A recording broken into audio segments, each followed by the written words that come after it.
Hello guys. ഇന്നത്തെ ചോദ്യം. The traffic lights at the three different roads crossing change after 48 seconds, 72 seconds and 108 seconds respectively. If they all change simultaneously at 6:10 hour, then they will again change simultaneously at എന്നാണ് ചോദിച്ചിരിക്കുന്നത്. അതായത് 3 റോഡിലായിട്ട് ഇതുപോലെ traffic ലൈറ്റുകൾ യഥാക്രമം 48, 72, 108 second കൂടുമ്പോൾ മിന്നും. ഇത് ഒരുമിച്ച് 6 മണി 10 മിനിറ്റ് ആകുന്ന സമയത്ത് ഒരുമിച്ച് ഇത് മിന്നും.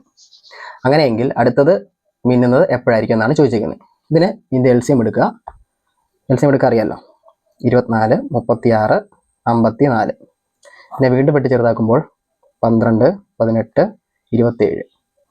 ഇതിനെ 3 കൊണ്ട് വെട്ടിയാൽ 4, 6, 9. വീണ്ടും 3 കൊണ്ട് വെട്ടാം, 4, 2, 3. ഇനി ഇവിടെ വെട്ടാം 2 വെച്ച്, 2, 1, 3. പിന്നെ LCM വരുമ്പോൾ 2, 2, 4, 3, 3 സാർ 9.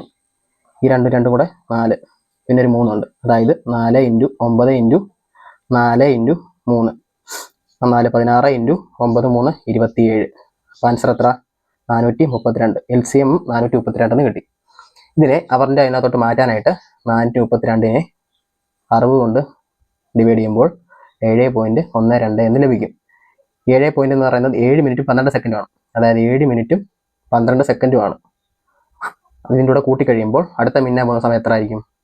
12, 10, 7, 17, 6. അതായത് 6 മണി 17 മിനിറ്റ് 12 സെക്കൻഡ് ആകുമ്പോൾ 3 കൂടെ ഒരുമിച്ച് കത്തും.